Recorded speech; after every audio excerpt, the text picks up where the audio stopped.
So hello guys, isang mapagpalang araw sa ating lahat. Gagawa tayo ngayon ng lumpiang tauge na Chinese style. Itong aking mga kailangan: tauge, lokpat baboy, carrots, at ang ating bean curd. Siyempre, i-fried muna natin itong ating tokwat baboy guys. Ayan, hiniwa ko lang siya ng pahalang para mas masarap o mas mabilis siyang ibalot mamaya. Ayan, i-fried lang natin siya guys hanggang sa mag-brown ng ating tokwat baboy. So ayan, habang priniprito o i-fry natin, ayan, isasalang ko ng isang kawa para naman lulutuin natin yung ating sangkap. Ayan, maglagay lang tayo ng konting oil and then i-fry lang natin itong ating bawang. Pwede yung dikdikin o i-chop guys, depende na sa inyo dahil may mga tao na ayaw ng bawang. Ayan, kaya inismas ko lang siya. And then naglagay na tayo ng konting onion, depende rin kung gaano kadami ang gusto nyo guys. Ayan, tsansya na lang. Ayan, saka ko nilagay ang ating carrots. In-slice ko rin siya ng pahalang at saka maninipis para mas mabilis siyang lutuin. Dahil ang luto na ito guys, kailangang half cook lang siya. Huwag natin siya masyadong lantain para hindi masyadong luto ang ating lumpia. Dahil kailangan pa natin siyang i-fried mamaya. So, kailangan mga 50% lang ang pagkakaluto.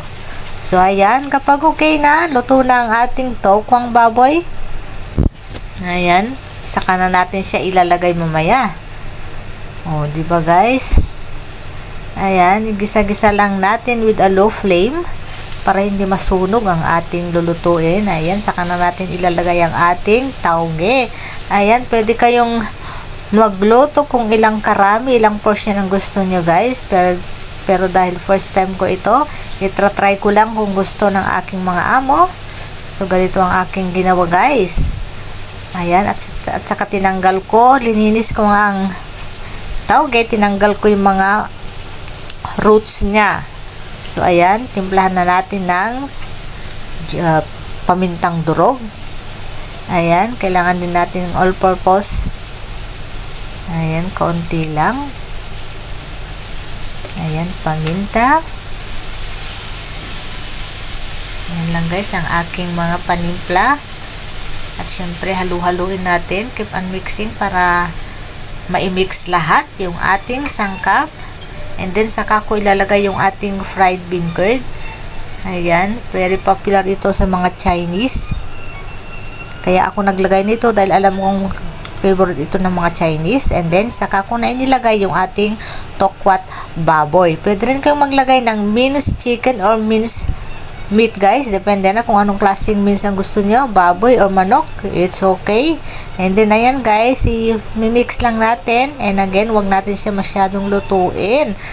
Ayan, kapag okay na, syempre, isa-side na natin. Palamigin muna natin yan ng ilang mga minuto para bago natin irarap para hindi masira yung ating wrapper. At ang gamit kong wrapper dahil wala naman iba yung wrapper dito, yung spring roll ang gamit ko guys. So ayan, isa-set aside na natin then palamigin. Dito na ang ating naluto o nagisang gulay na irarap natin yan mamaya. So ayan guys, ito na nga, lumamig na siya. And then hinanda ko na yung aking mga kailangan. Itlog pa lang gagamitin ko guys na pandikit. Ayan, yung egg yolk lang niya. Ay, egg white lamang. Kaya hindi ko na siya binati. So, ayan, ito ang aking ginamit na pambalot. Ayan, guys, napakatibay nito, guys. Ayan, maglalagay lang tayo kung gaano yung gusto nating kadami. Kaya nga sabi ko kanina, guys, mga about 50% lang yung pagkakaluto ng ating gulay para hindi siya masyadong lanta. And then, i-wrap lang natin siya ng ganito. Ayan, napakasimple lang, guys. At kung napapansin nyo, ganito ang pagbalot ko para pantay-pantay. O, diba guys? Maganda ito pang business. Ayan, saka natin ididikit. Napakadikit kasi itong egg white guys. Para kapag prinito na natin yan mamaya, ay hindi matatanggal. O, ayan, ulitin natin. Ayan, ganyan lang yung katalila guys. Paulit-ulit lang natin siyang irarap hanggang sa marap natin lahat at sigurado magugustuhan nyo ito guys. Dahil nga ang Chinese kong amo, sinabi nilang I can do it again dahil so yummy daw, napakasarap daw. So, ayan guys, o diba, ganyan lang siya kasimple at ganito ang tamang pagbalot para talagang wrap siya lahat. O diba guys? At habang nagra-wrap tayo, if you like this video, please comment down below guys para updated kayo sa mga iba't iba pang videos, cooking tutorial na aking gagawin. So, ayan guys, ito na nga, nabalot na lahat. O, tignan nyo naman, pantay-pantay, diba? Napakaganda ng pagkabalot and then ready na to deep fried. Pero syempre, painitin muna natin ang ating mantika para hindi siya didikit dito sa ating kawa mamaya. O, so ayan, ganyan lang siya kasimple guys. I-fried lang natin, i-deep fried hanggang sa mag-brown siya.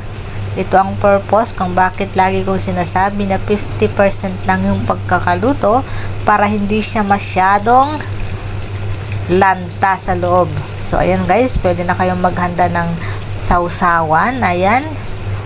Pwede kayong maglagay ng bawang at saka suka lang. Ayos na. O, diba guys? Napakasimple pero napakayami. Pwede itong ulam guys. At pwede ring merienda. So, ito na ang kalabasan ng aking lumpiang tauge. So, once again guys, if you like this video, please comment down below. Ayan, paki-subscribe na rin, follow and like. So, thank you guys for watching.